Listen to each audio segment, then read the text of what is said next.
Welcome to the inaugural IMSA Hall of Fame brunch, honoring some of the most important people in our history. Thinking back to the formation of IMSA, all that it has created, more than 50 years of amazing stories. When I think of the Hall of Fame and its formation, I think of that history. I think of the stories. I also can't help but think of my first ever motor race. As a 5-year-old child, my father taking me to see the IMSA GT cars at Laguna Seca, 1976. Visceral, fast, loud, flame-spitting. How could a child not fall in love with IMSA? And the thing that I probably love most, at a packed Motul Petit Le Mans, more fans than we could even imagine or ask for, more entries than we could ask for. So many families, so many children, little boys and girls, seeing their first IMSA cars in action, their first IMSA drivers in action. I absolutely know that there are little kids who are going to be able to say, 2023 Motul Petit Le Mans lit the fire for IMSA. So hopefully, 20, 30 years from now, they'll be coming to Halls of Fames to celebrate the drivers, team owners, manufacturer representatives, those who will keep IMSA going into the future. Know someone who has given his all, works until 10, 11 o'clock each night, is up at an hour that we won't even speak of. John Doonan, IMSA's president, who loves IMSA as much as anybody, and whose passion for its history and honoring its heroes in the legacy members of those who helped make IMSA what it is. Hall of Fame, time, it's here, thankfully, John among many within the IMSA family, to say, let's pay tribute to those who've really given rise to this amazing series. Mr. Doonan, would you please join us on stage?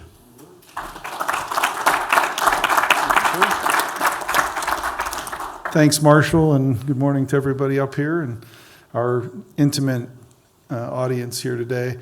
You know, this started because of conversations with Ed Bennett and I about exactly what you said, Marshall, recognizing our heroes. And just before we came into the room this morning, I had an opportunity to sit with Scott and Hurley for a little bit of a photo shoot for a story we're going to do later.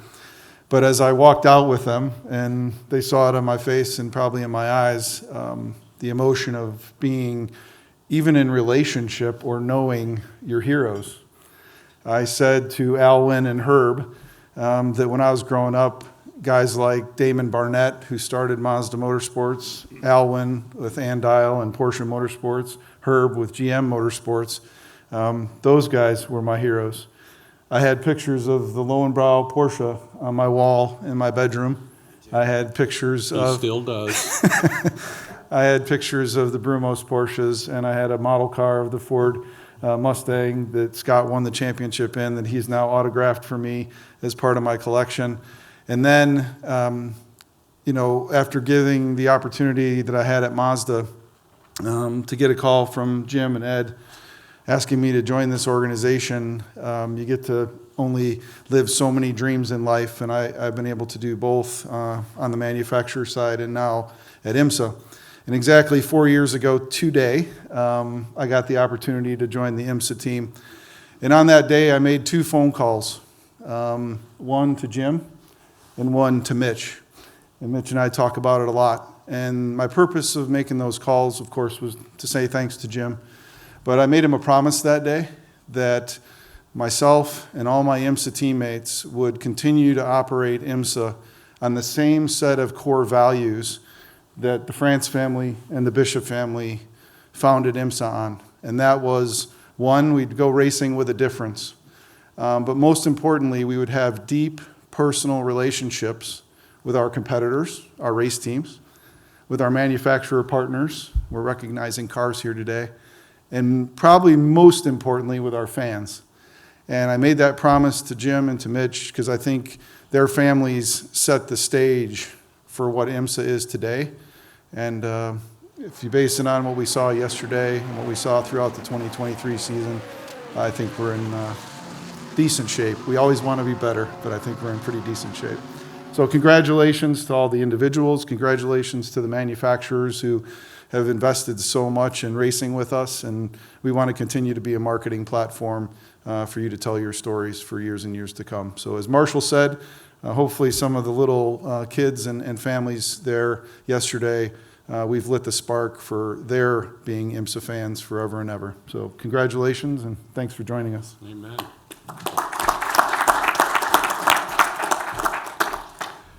While deciding what this inaugural Hall of Fame class should be, there's a lot of great decision making that went on. Should it be all drivers? Should it be team owners? What should it be? It's founders, it is drivers, it is team principals. It's also cars. Our series is one where we remember the legends. We're staring at many of them, but we can also close our eyes and think of so many iconic cars that have made IMSA what it is. So why don't I run you through the inaugural group of 10 inductees, and I can tell you I can't wait for next year because I've already got 20 on my mind that we should be thinking about. But let me read this off for you because the statistics matter. Because it's one thing to win a race, a championship. It's another thing to have the gravity to pull 2 or 3 or more. That is your inaugural Hall of Fame class. Let's start with Al Holbert, one of my genuine heroes and inspirations. Driver, engineer, team manager, father to an amazing son, an amazing family represented by his son, Todd Holbert, the late Al Holbert. 49 career IMSA victories, was the all-time leaders in wins at the time of his passing. Think about the success that he had. 7 IMSA championships. As a driver, as a person conducting the orchestra of the team, we know him so much for Porsche. There's some great General Motors products in there and some other products as well, but a seminal part of IMSA representing this country so proudly at Le Mans with victories there as well. Herb Fischel, a legend to many of us who've turned a wrench, dreamed of getting our hands on a Corvette or one of General Motors' amazing machines. Absolute requirement to induct in this inaugural Hall of Fame, the Corvette C5.R. Yet again, close your eyes. You see yellow. You also see red, white, and blue. You might see the Earnhardt family. There's so many things that just stand out about the brilliance of that car. 31 victories, 50 podium finishes, 24 pole positions in 55 races from 1999 through 2004. There's another thing you can do. You can close your eyes and you can hear that Corvette C5R and 6 and 7 and 8, one of the great soundtracks of motor racing. Herb Fischel is here representing the great General Motors. Greatness personified, grace personified. Hurley Haywood, the legend of legends. We're so blessed to have a Holbert family here. We're also Hurley Haywood as well, set the standard. Winningest overall endurance driver of all time. Not this century, not America, period. Excellence personified. If there was an endurance race held, and you know its name, he either won it, was on the podium, or has triggered so much of the history books that have been written through his efforts. Another thing we'll speak about shortly, so many young drivers who have been tutored and mentored by Hurley, giving back. We think of some of the younger drivers, some of the heroes on the rise. They've probably been within Hurley's hemisphere and grown better for knowing him and his giving nature. Alvin Springer was just the co-honoree at Rennsport Reunion 7. This is a person who, when I think of greatness as well, it is Mr. Springer. His Andile company with his partners there, another absolute core member of IMSA racing in the 1970s, 1980s. He will be speaking about the Porsche 962, where if you do think of IMSA's greatest rise to fame, that Porsche 962, that flat six turbo in all of its iterations, single spark, twin spark, air-cooled, water-cooled, this crazy guy had his hands on all of them, and along with Todd's father, Hurley as well, so many made the Porsche 962 mandatory inclusion in our inaugural Hall of Fame. Peter Gregg, probably IMSA's first big star, brought Hurley Haywood to the fore as well. We will have our friend Mark Raffoff, and hopefully Hurley as well, sharing some memories about the great Peter Gregg, who brought perfection, a perfectionist mindset to endurance racing, which is so hard to do. So many things can happen during a race to derail your plans, and yet his preparation, his driving skill, his commercial sensibilities through the Brumos Porsche brand changed IMSA forever. We think today about Roger Penske and all he's achieved in that capacity. We need to give Peter Gregg a lot of credit as well for bringing that mindset that touches all aspects of what we do today in this sport. So we're going to continue talking about cars that matter. Close my eyes, I'll always be able to hear that Ferrari 333 SP, a Formula One V12 engine that is meant to last about an hour and a half on Sundays. Well, let's stick that in a prototype and go to Daytona for 24. Crazy plan, but good Lord, was that a gift to us. Not only the amazing victories for that Italian chassis, built by Dallara, so actively involved today in all the success. We just crowned a champion with Cadillac here in IMSA GTP in the hybrid era as well. Some great linkage to its past. Mark and I will talk about the Ferrari 333 and SP, all of its immense success. Scott Pruett, we share the same last name. We don't share a bloodline, but we're born about 2 hours away from one another, and I refer to him as my brother and not my brother because, folks, he's never been asked if I'm related to him, but I've had about 14,000 people ask me if I'm his brother, and that's the way it should work. He's the good one and the famous one. Scott Pruett, same league, same love as Hurley Haywood. If we think of a continuing of the ground set by Hurley and Peter and Al Holbert, Scott Pruett is that person. IMSA's winningest driver at the time of his retirement, Bill Arberlin, who says he will never retire, has continued that tradition here, continues to race today. We think about all that Scott has achieved and continues to be celebrated and continues to give back through his relationship with Lexus. So thankfully, still here frequently in IMSA. The Mazda RX-7 in GTU, if there is a vehicle in IMSA's history that has done more to grow drivers at the grassroots and bring them and funnel them upward, funnily enough, a guy by the name of Scott Pruett, a karting prodigy out of Northern California. Where did he get his start in sports car racing? A big Jack Roush V8? Nope, a little 1.3 liter twin rotor. You can't hear it. On the topic of sound again, boy, we're still trying to hear your ears might bleed if you listen to those RX-7s enough, but we'll ask Scott to share some stories, John Doonan as well. Then we get two folks who really made IMSA what it was. John and Peggy Bishop, no longer with us. We have their incredible son, Mitch, not only carrying on their tradition, but also an author of a mighty fine book. Wasn't that you? And I think that guy, you guys are collaborating on stuff I can barely stay on top of, but along with Bill France Sr., decided we needed to have this amazing series, the International Motorsports Association. Bishop family, France family will honor Bill France Sr. as well. Why don't we start to talk to our dear, dear guests. Hurley, knowing that all you have done throughout your career, all that you have won, you get asked so many questions about so many cars and models, and what was it like driving the Porsche 9.6 whatever, the 9.3 such and such. What's it like knowing that so much, if not the majority of your career, was built here in IMSA? I know you take great pride. Yeah, IMSA was basically the platform that I used to advance my career.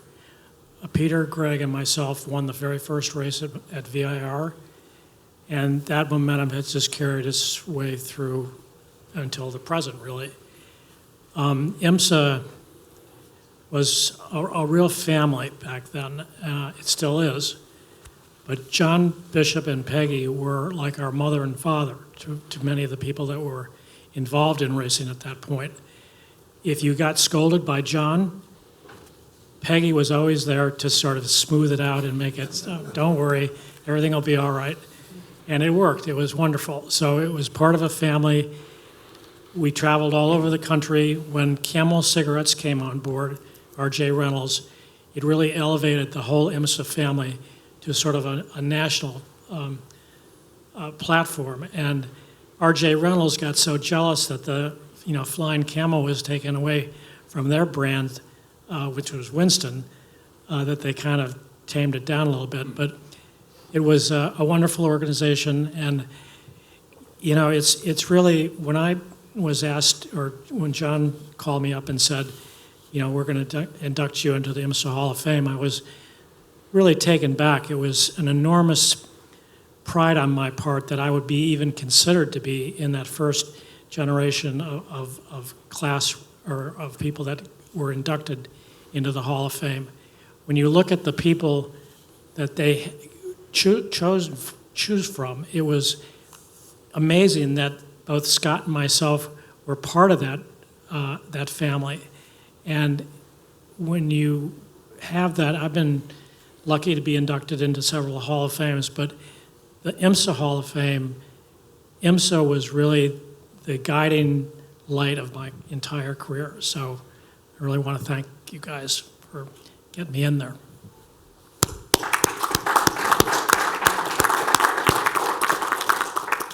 Mr. Fischel, America had been to Le Mans before the Corvette racing program went, and had certainly flown the flag. But I can tell you that last century, this century, the Corvette racing team is what the French, the Europeans, and I think the world consider to be America on display, the world's biggest endurance race. Can you tell me about the formation of this team? Pratt & Miller, for example, existed beforehand, but through the Corvette racing program, stardom, excellence on display there as well. K-Tech on the engine side, so many integral partners. Can you tell me about the formation of this program that has come to represent us domestically and on the global stage? I wonder if you knew we'd be here today inducting the Corvette C5.R when you saw it at its first test. Yeah, this is nice. The clandestine era in General Motors was veiled in a cocoon of secrecy, backdoor operations, suitcases full of cash, parts out the back door, you name it, it was in this mystery. And to understand, it's important to understand this era because the product we're talking about today represents a modern era in racing in General Motors.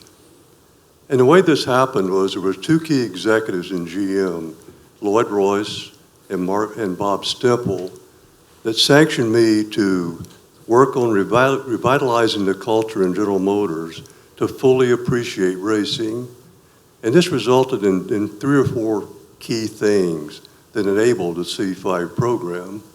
Number one, we eliminated internal competition. And you may recall that there was a time when General Motors had 4 divisions competing in NASCAR against Ford. Same thing was true in sports car racing, drag racing. So we eliminated the internal competition. We were able to form a dedicated group of engineers with manpower and budget to sustain a program more than 1 year. Historically, these factory cars that were built in GM, they were built in this clandestine era, and they were put in the hands of entrepreneurs like Briggs Cunningham, John Meekum, driven by guys like Jim Hall and Roger Penske, guys that would define sports car racing in the last half of the 20th century. So these products, it was important to get this environment fixed. Another key thing was getting the policy changed to write the policy so that it basically legitimatized everything that was being done anyway. And finally, to integrate the spirit of racing, the racing culture, into the mainstream business in General Motors. And today, with Mark Royce's leadership, GM has the most global footprint of probably any other automobile manufacturer. So along comes the C5. The C5 was born to race. The aerodynamic features, the hydroform frame rails gave it a stiffness ideal for a race car. And of course, it had the power by the most universally accepted racing engine in the world, the small block V8.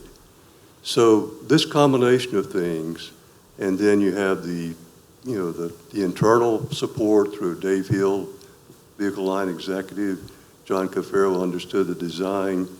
And you look back how Pratt & Miller came to be, there was a company called Protofab. And Protofab principals were Charlie Seelix and Gary Pratt.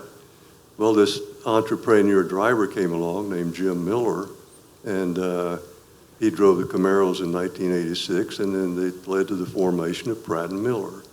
So these are how the elements were coming together that enabled the C5 to become the product that it is. Internally, we had the General Motors Motorsports Technology Group. Now, that's a mouthful. But notice that the word racing was not included in that title until later. So all of those things, the C5 was born to race. And with the debut in the R99 at Daytona in 1999, the Corvette Corral members, we didn't have a very spectacular debut, but the Corvette Corral members came over and they thanked us for having something to cheer about, for being there. And of course, we, in 1989, it was enabled to take a very small team to Le Mans to examine the race and determine what, if anything, General Motors should be doing there, a little expedition team. And so went there in 1989. We had the R99 program. We raced at Le Mans in 2000. And in 2001, with Scott Fellows and Johnny O'Connell, we won GTS class at Le Mans. And Andy Pilgrim and his team finished second. So that's kind of the history of the journey that enabled the C5 to become on the same stage. This is big, General Motors, Chevrolet, Corvette on the stage with Ferrari, Porsche, and Mazda. I mean, that's evolution. And we have the C8 today. And all these elements of internal culture, leadership, success enabled the C8 to come along and be a force to be reckoned with. And with the leadership of Lori and Mark Stilo, it'll be there next year. So thank you, IMSA. Winners at Le Mans this year. Mr. Pruett, Herb teed you up there perfectly. You've done a little bit of winning in your lifetime, young man. Can you tell us about the construct of IMSA and how it helped propel you not just to championships within the organization, but you're a prime example of what demonstrating excellence here can do for you in opening opportunities that include IndyCar, NASCAR, so many other series, the roots of all of your amazing success, honestly, born out of IMSA. Well, thank you, and that is true. If it wouldn't have been for IMSA, I wouldn't have gotten an opportunity. That opportunity was, I started racing at 8, go-karts, winning everything I could, come from a traditional middle-class family, don't have a lot of extra money, don't come from a racing background with a name. Never thought I would go on to do the races I've done, Daytona, the 500, the 24, the Watkins Glen, Indy 500, so on. But it all came through getting an opportunity of what the basics of what IMSA was. So typically what IMSA was, a gentleman driver, very passionate about driving and having the money to support a team, needed a hot rod kid who he could hire for nothing or less than nothing and get that opportunity to get behind a wheel. The first time was in an RX-7, as we touched on earlier, in 1984. And if it wasn't for what IMSA was, and having multiple drivers in cars, having that dynamic of a wealthy individual who's enthusiastic and very excited about the opportunity to drive, I wouldn't have had that start. I wouldn't have got that opportunity to move forward. And then within a very short period of time, after having those successes with Jack Roush, with Mazda initially, and then with Jack Roush, we won 3 championships in 4 years, and having the opportunity to go testing with Al Holbert. A lot of people don't know that, but spent some time after kind of midway through '86. He came to me to test the Lowenbrow car, 962 Mid-Ohio. We spent a couple days there testing. When you look at those icons of the sport, and I think this is what Hurley touched on, when you look at IMSA, even though I had the opportunity to go do 10 years of Indy cars, multiple years in NASCAR, I started in IMSA and then I finished in IMSA, kind of putting a period on what I would consider just a blessed career, one I never would have expected. And along the way, working with Corvette, going to Le Mans and winning. A lot more people, I think, when I'm dead and gone, and people look back at me, and they would look at me as a road racer, and they would look at me as an IMSA driver. And so for me personally, this is such an honor, and I'm just so humbled to be with this group, because the first group, how do you choose?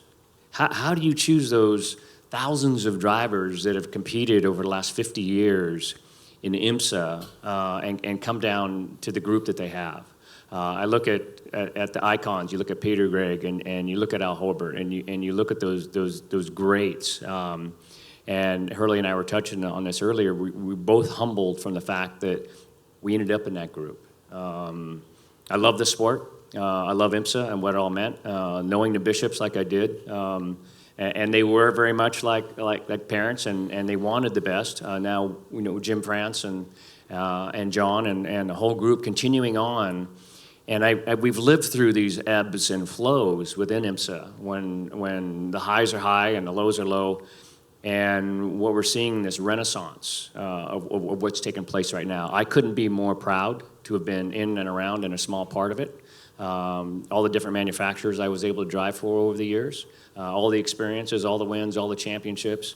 And I'm still a little kid, like Marshall saying, even coming in here yesterday, wandering around looking at teams and looking at the manufacturers and a little jealous because these cars are really cool. You want to come back, love don't the you? opportunity to drive one, but the good Lord blessed me with this incredible 50-year career, and the majority of it in and around based IMSA, and I'm just so proud to be here. Thank you. Mr. Pruett. Next up, we're going to spend a moment with one of my favorite people on the planet. I refer to him as IMSA Buddha, Mark Raffoff. Knows everything. Mark, why don't we start, since we just closed on an amazing person, let's start with an amazing car, that Ferrari 333 SP. When IMSA transitioned from the GTP formula at the end of 1993 into the WSE, the World Sports Car Open Top Formula in 1994, there were some great domestic products, right? Riley and Scott, Kudzu here, local, with our dear friend Jim Downing. Tell me about getting a call from Italy saying, hi, we're bringing $1 million sports car here, Formula One technology, watch out world. A lot of the credit has to go to Giampiero Moretti, Mr. Momo, because as the consummate gentleman driver, I think that everybody can recall, his relationship with Piero Ferrari started the process, obviously, in '93 to create the car. And there were a couple of trips over there, Giampiero and I, and we'd go visit Luca Montezemolo, who was the president, and Piero. And eventually Piero embraced it personally because his memory of his father's development of the 512S, which was 20-something years before that, or customer sports cars, was really what Ferrari's heritage was. At the time, they were struggling in F1.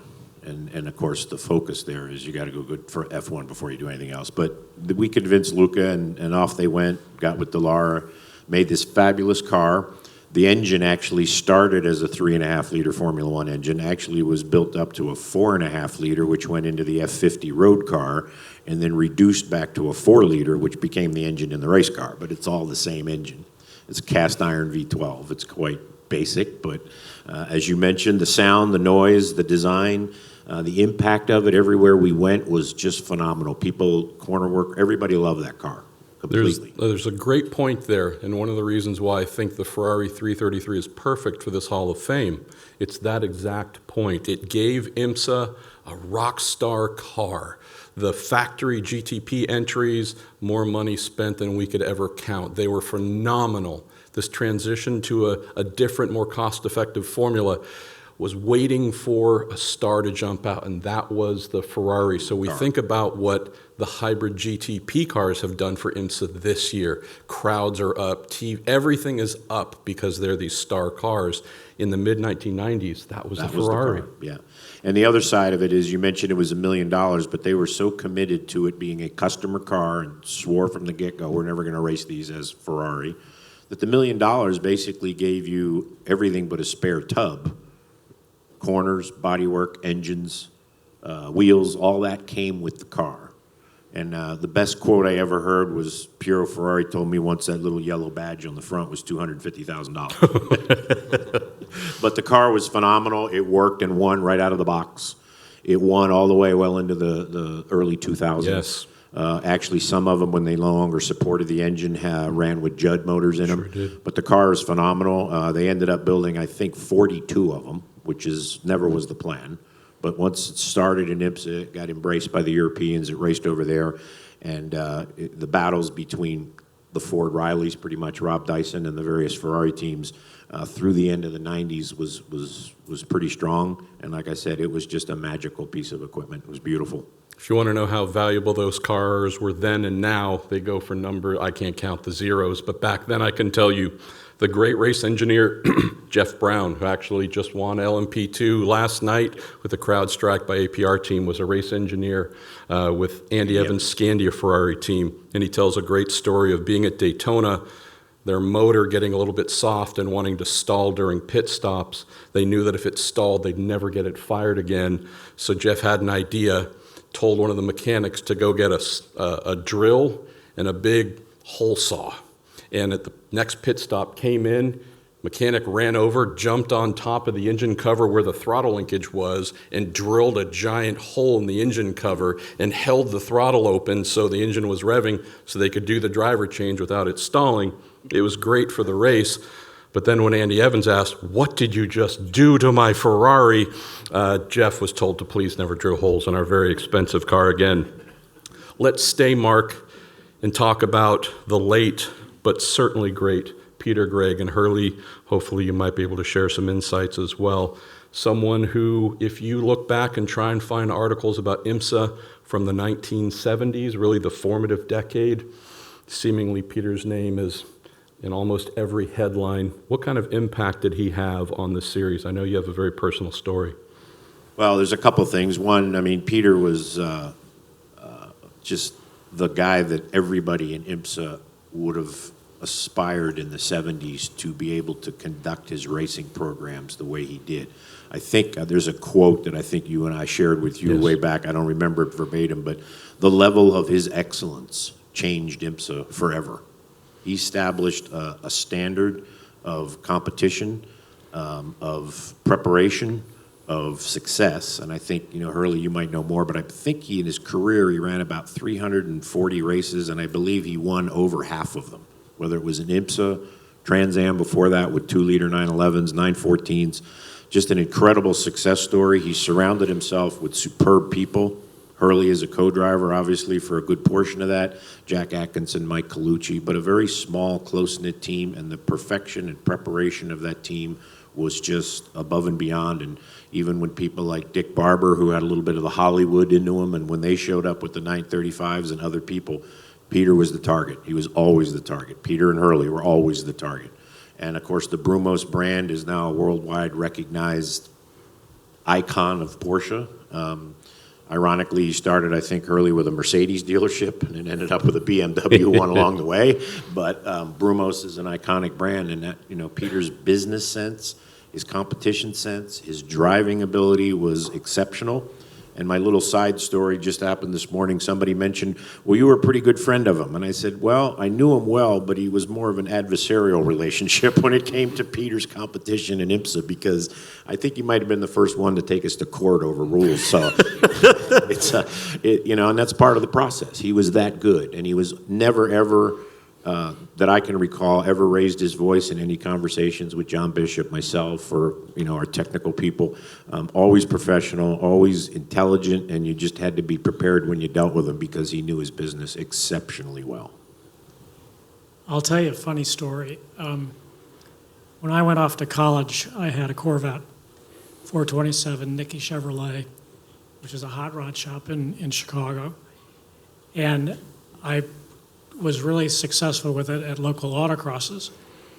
And one weekend I came to an autocross in a Winn-Dixie parking lot, and Peter Gregg was there with his full race team, race truck, mechanics, everything. He wanted to test something on his 911 before he went to Lime Rock. I'll make a long story short, I beat him for the fastest time of the day, and he came up and introduced himself, and we became friends.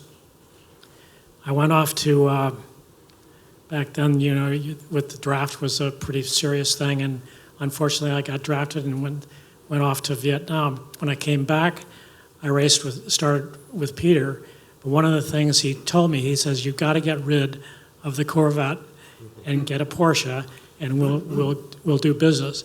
And he helped me order my first Porsche from the factory. It was a really great car, and we went to Watkins Glen, won that race for the class, and it's been a wonderful relationship between Porsche and Brumos. When Peter passed away in the early 80s, Bob Snodgrass and Dan Davis came on board. When Bob passed away in 2007, Dan Davis stepped up to the plate, and we continued on. So now Brumos is no longer a Porsche dealership, but we have the Brumos Collection, which is a beautiful building that stores a lot of our cars that I drove to championships, and also a collection of very eclectic other types of cars. So if you ever get down to Jacksonville, be sure to visit the Brumos Collection. Amen. Speeding towards the end of our first ever Hall of Fame brunch, Mr. Springer, Porsche 962. You say Porsche 962, for those of us who know, you think of IMSA, you think of championships, you think of winning everything. Tell me about the formation of this American version of the Porsche 956. Mr. Bishop, well known for saying, want these cars a little bit safer. Extend the wheelbase, extend the footwell to move the driver's feet behind the front axle. This 962 came here and dominated. Tell me about being centrally involved in this development. Yeah, I have to say that because of John Bishop, and especially Mark Raffoff, they kind of forced Porsche to change the 956 chassis, made it extended for the feet behind the front axle and not in front. It was too dangerous. And I think absolutely you made the right decision. And the car came over, and the relationship with Al Holbert was absolutely important, because with him and on the chassis side, on the management side, on the driving side, and on the engineering side, and on the engine side, it was a perfect combination. And we got the car going. And the 962 was a car what the private guys, the guys with the money, enjoyed. They could be competitive. And we had people like Scott, good drivers, and private guys who would finance the whole deal. And I think the ability from a race car to serve actually competitiveness and serve the private guys for the financial side and give them an incentive to win races made the 962 so successfully. But I want to emphasize one more time, it was our side here, Al, and to a certain degree, my thing, to adapt the 962 from Germany, because it came over here with a 2.8-liter engine, based on European standards. And of course, here the American circuits, you know, they are torque related. And what we did the first time, we changed the engine from 2.8 to 3.2 liters. That was the biggest what we could do at that time. We changed the turbochargers, the whole inside, and Mr. Singer, actually, who designed the car, he got a fit. He always would argue with us, you can't do that, you can't do that. And I always asked him, why? And of course, Al would back me up 100%. So but then at the end of the year, you know, like the success, you cannot beat it. So when I went back to Weissach and they started arguing or said something, I said, guys, what do you want? How many races did we win? Did we win a championship? And that automatically stopped it. And it took us a while. On the top, we made good. We had other customers, Dyson, Bayside. It was a golden era, I tell you, of Endal, of myself, with the 962s. And the car is in today's world. When I go to the Rennsport again and I see all the cars and they still have the Endal sticker on it, it's a gratifying feeling for myself. But at the same time, unfortunately, Al couldn't share it. And Todd was, I don't know, how old were you, like 5 years old at the time. So, but I'm glad to see you here. And I only pay credit to the 962 and to IMSA's vision and the base, what made it possible for us to compete with that car. And then, of course, every race car comes to an end. The era, and in the 90s, early 90s, that was the end of the line. First Toyotas, no, first the Nissans gave us a hard time. We couldn't compete anymore, really. And then what was gratifying at the end, that the Toyota came and gave Nissan a hard time. So, you know, it closed the circle. And but I can only say the 962 was, for myself, and I think for IMSA, one of the mainstays, you know, for the competitors and for everybody else. So very proud to be part of the time, and I call it the golden years of sports car racing. And today, it comes back. When you stand, and I told that to Jim when he came in, I was up in a motorhome and I came down, you know, and I looked at the paddock. I've never seen a paddock in Road Atlanta here as full as it was. And I came here for the inaugural race. I tell you, a gratifying feeling, and I'm still being part of it. Very satisfying, thanks to the 962 and IMSA, and Porsche, of course. Yes. 5 Rolex 24 victories for the 962 during arguably the hardest years of competition, the toughest years. Championships in GTP, 85, 86, 87, 88. A legend of a car. And one other final thing, like Corvette is doing next year with its brand new GT3 model, where it is growing and welcoming more and more customers so that privateers can go and excel in the best machinery. On the prototype front, we had Lola, we had March, but really and truly it was a Porsche 962. Bruce Levin, the garbage man, amazing stories. Everybody you could think of ran that car and had such great success. Jim Busby, old drag racer, had a bunch of great fun. That 962 transformed IMSA. As we speed towards the end here, young Mr. Holbert. Sure. Yes, no. As we head towards the end here, you have the great fortune of having friends today as an adult, but as Alvin said, you were that little kid sitting in the car on people's laps. You were kind of the paddock little shop dogs that ran around and everybody loved on. But tell me about being an adult, being involved in racing, carrying on the family tradition in a way of your own, Todd, but being showered with love and gratitude. Whenever folks learn you're the son of Al Holbert, seemingly they have a story, want to tell you how much he meant to them. What's it like receiving all this love and understanding your father in a new way?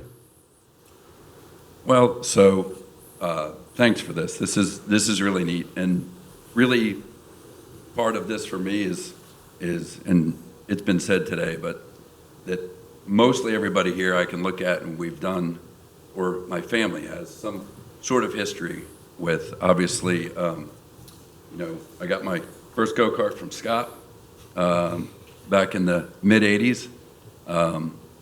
My grandfather was was around in the early days of Daytona. Spent Thanksgivings at Hurley's back in the 80s. Vacations with Alwyn and his family. Dad obviously had a rivalry, but also a relationship with Peter, and they were occasionally teammates. And then even with Mitch's dad, but going back to my grandfather even. So it is very much a family, and it's really neat to be here on the stage with these people, even though I'm sort of once removed. I'm a huge fan of IMSA history, and as Scott said, Dad started in IMSA. In fact, even being here at Road Atlanta was his first sort of national event with SCCA Nationals back in '71, and this was our winter testing grounds, which was also my winter playground, because we would come down and I couldn't help on the car, and it was always just go out and run around. So it was really neat to come back here. I haven't been here in 20 years. See the paddock moved over, and Dad did the same. He started in IMSA and went and played with some other things and lots of Chevrolets, and then back to IMSA at the end there. And 49 wins, 50 was the target. There was the 49th was a bit of a setup at San Antonio, jump in for 10 laps at the end because we were going to try to get to 50. You're not too old to help us get to 50 there, Holbert. I don't have the balls. All right, fair enough, fair enough. Anyhow, thank you, everybody.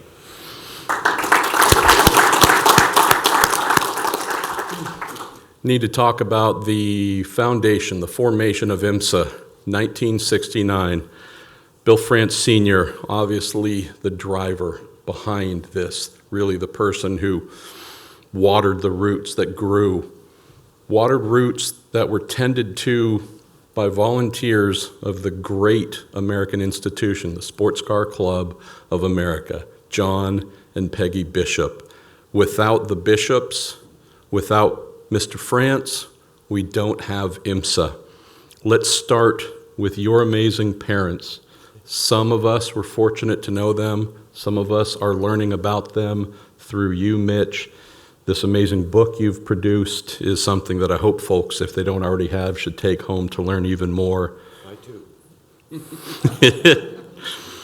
Tell us about growing up in IMSA. If there is a beating heart of IMSA, it is yours. Yeah, it's interesting. Everybody's been talking about IMSA and using the word family. And for me, it was literally my family. IMSA started as a family business, and I want to maybe clear up a couple of misconceptions. One, the idea to start IMSA actually came from Jim's dad. And 2 weeks after my dad was forced out of the SCCA, he literally thought that maybe he would have to go back to becoming an aerospace design engineer.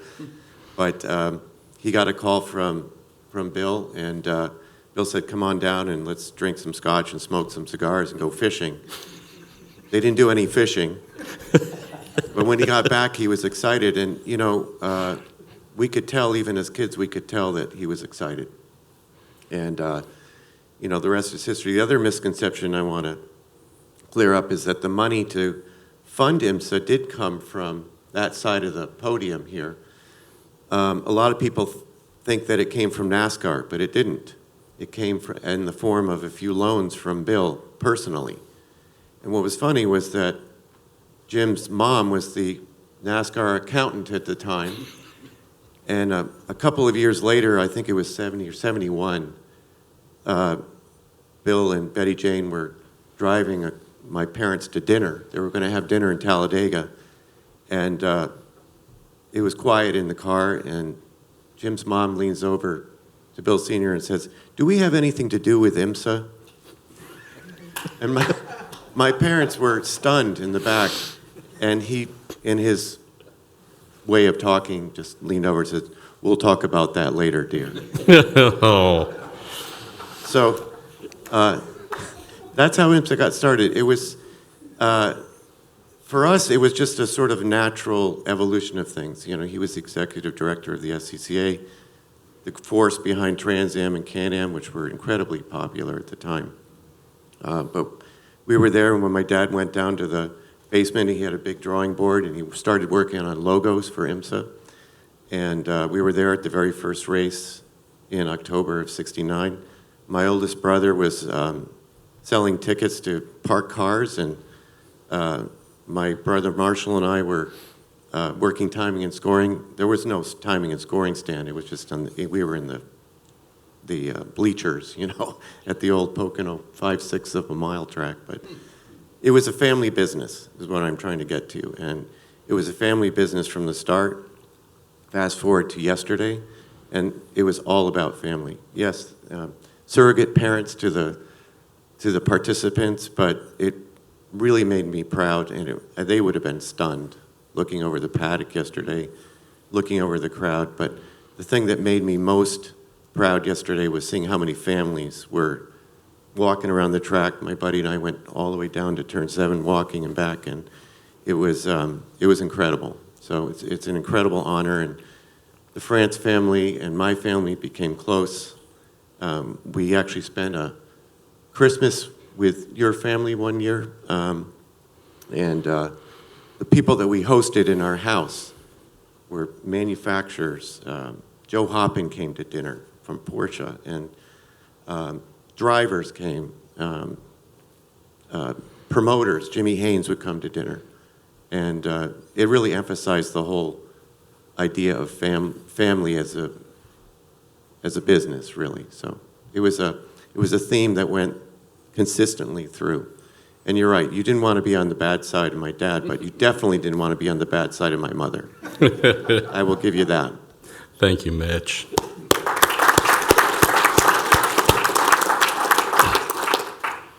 Mr. France, when I think about IMSA and think about your father, I think NASCAR is what might come to mind for most. But you're the living embodiment of your family's passion for sports car racing. You continuing your family's tradition, making sure that whether it's Grand Am, the union of the American Le Mans Series and Grand Am, and what we have today in bringing the IMSA name back. Just as Mitch said, family tradition. Can you speak to the passion within your family? Because we are all here because of you and your family, and Mitch's as well. Yes, the one observation I'd like to make is it was a combination of 2 mom and pop outfits. So my mom and dad were a team in their business, and John and Peggy were a team, and they hit it off, and it was that.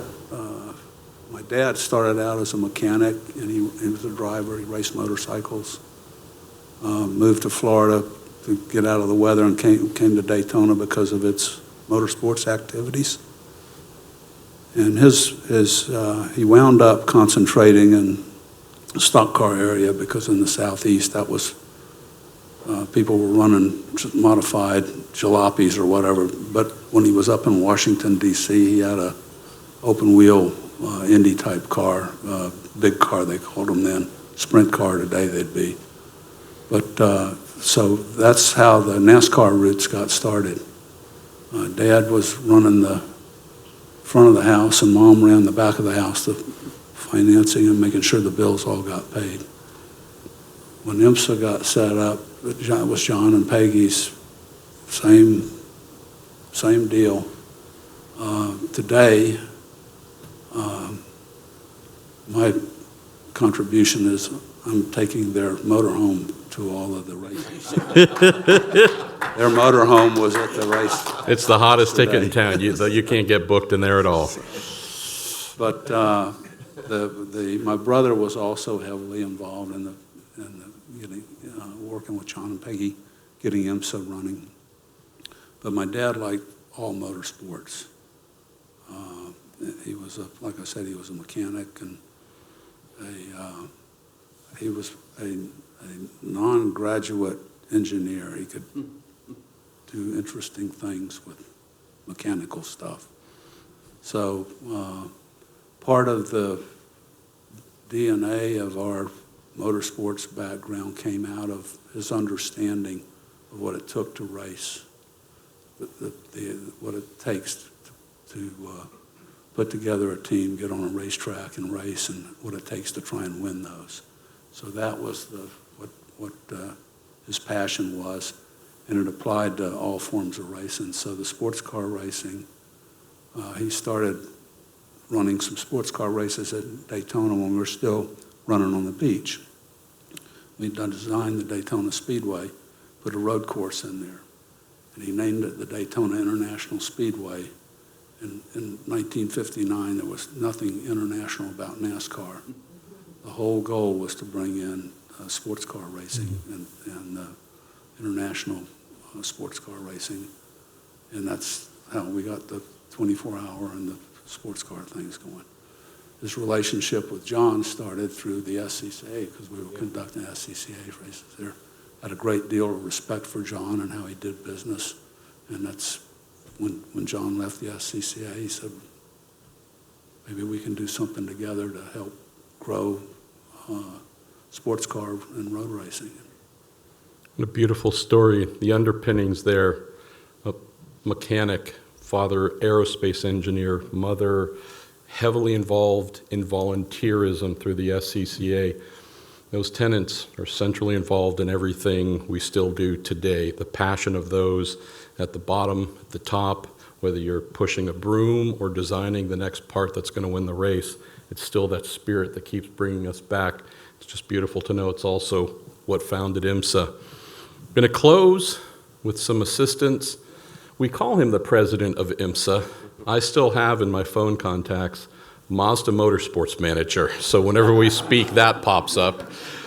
We're going to close with some help from Mr. Doonan and also Mr. Pruett here talking about the Mazda RX-7 GTU. On the podium, every single IMSA race in 1980, a number that seems almost impossible to grasp, 7 consecutive GTU championships in the 1980s. When we speak about a vehicle that launched so many careers, Scott, for you, that, what was it, white and yellow, if I remember? Daffy swimwear. Yes, the Daffy swimwear, Mazda RX-7 GTU launched Tommy Kendall, another legend of the sport. So many spent their first IMSA laps in that RX-7 GTU, and John, as the former steward of Mazda Motorsports and having paid so much love and care to some of the vintage vehicles within their entire level of everything they try and maintain for historic racing, I know that vehicle means a lot to you. Can the two of you help close the show by talking about that vehicle and what it meant? And I think, John, you might tee us up with something else as well. Yeah, for sure. You mentioned grassroots earlier, and that was really the impetus for Mazda getting involved in motorsport. They won their first IMSA race in 1973 at Lime Rock with a very noisy RX-2. Car and Driver built a car that Patrick Bedard drove, who was a writer for Car and Driver. And then, in 1979, when the first RX-7s came, and this was, for me, Dad was racing grassroots, and he started racing some RX-7s in showroom stock. But Mazda, and this is exactly what Jim and his family and the Bishops were all about, an automaker chose to launch that model of car, the RX-7, at the Rolex 24 in 1979 at Daytona. And so I'm sitting in the house in Chicago on a cold winter day watching the Rolex 24. And at that time, I think that NASCAR was getting ready to do the CBS broadcast of the Daytona 500. So they started covering just segments of the 24-hour race to prepare for the TV broadcast. So I would stay up all night and watch these every few hours. They'd give an update. And Dad was racing an RX-7. Then the RX-7s are there. And so I fell in love with IMSA. I fell in love with the Mazda already. And so it was a dream to be able to work. But Damon Barnett Also extremely good friends with John and Peggy. Damon and his lifelong partner, again, probably had more dinners or scotches in the motorhome with your parents than anything. But Damon's vision was family, and that the whole Mazda program was going to operate like a family. He gave Jim Downing an RX-7, and he gave Roger Mandeville an RX-7, and said, you guys need to work together, share parts, help each other. But that was really the start of it. And then as other teams, they built a customer racing program. And as other teams came along, the philosophy was if somebody broke and somebody else had a part to help them get back on track so they could compete, they'd sort it out later, but the goal was to make sure everybody could keep running. And you think about, I remember pictures, the cars were so loud in the garage area that they had to build these mufflers that went up and out, the craziest looking things, but you couldn't believe the noise, and my hearing is hurt by it as well. Mr. Pruett, if you can hear us, can you tell us about racing these things for 24 hours? And just to kind of put a period on what John's saying is affordable and reliable. Yeah. And I think more so than anything else, and especially as a young driver making his way in, you couldn't over-rev them. You couldn't hardly hurt them. They were durable. They were affordable. A lot of teams had them.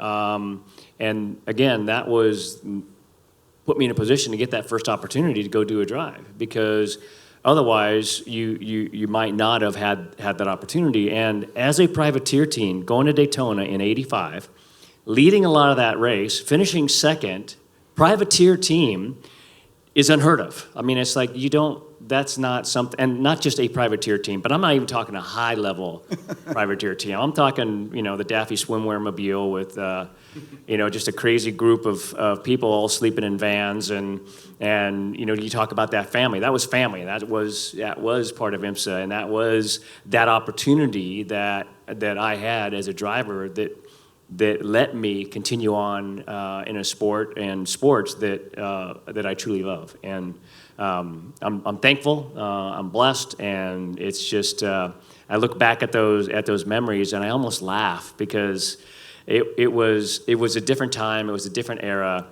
and it was just a group of people, and we're all hearing that up here. Everybody's sharing that. And, it's a family. It's a group of friends. It's a group of people just wanting to go do what they love to do, which was drive cars and work on cars and be somewhere where you're accepted and you can do that.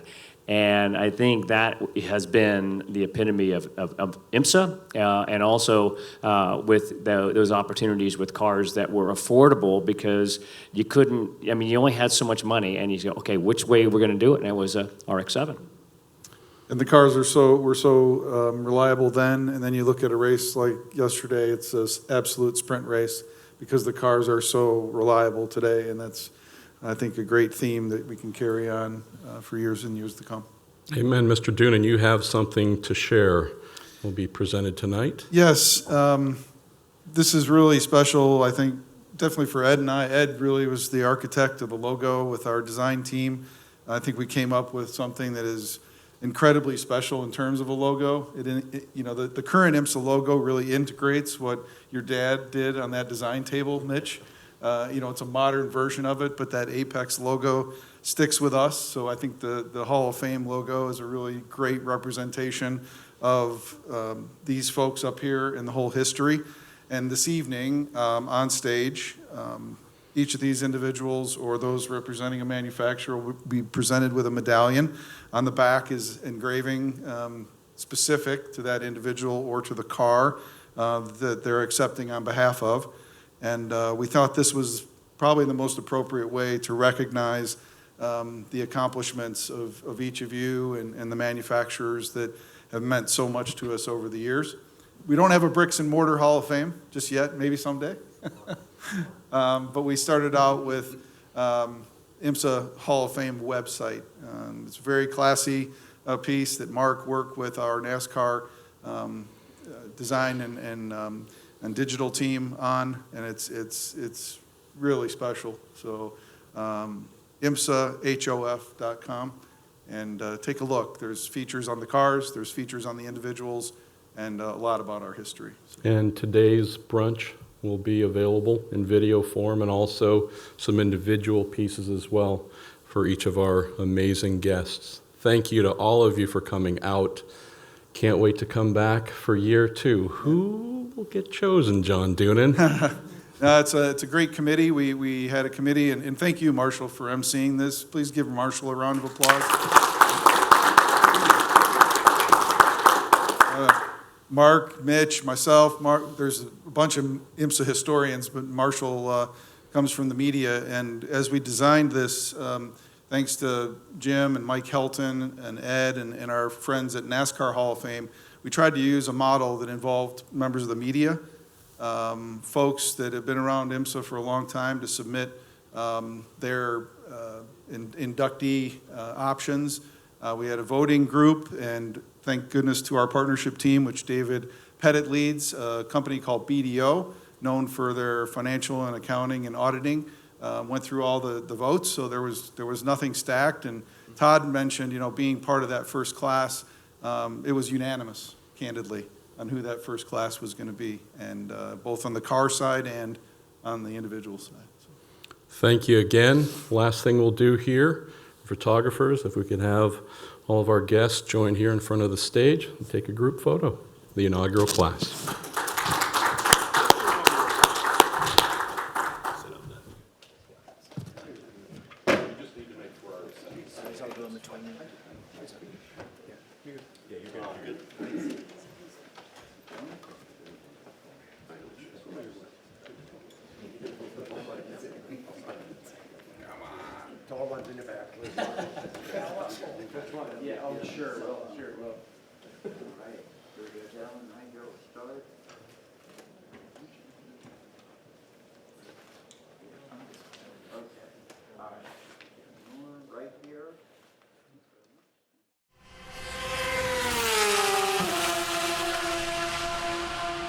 Make sure you follow along with us on IMSA's official YouTube channel and follow IMSA Racing on Instagram, Facebook, TikTok, and X. We're going to be doing some pretty cool stuff with some pretty cool people with some pretty cool race cars. Visit IMSA.com to hear the action called live and download the official IMSA app to follow the timing and scoring information as the sessions take place.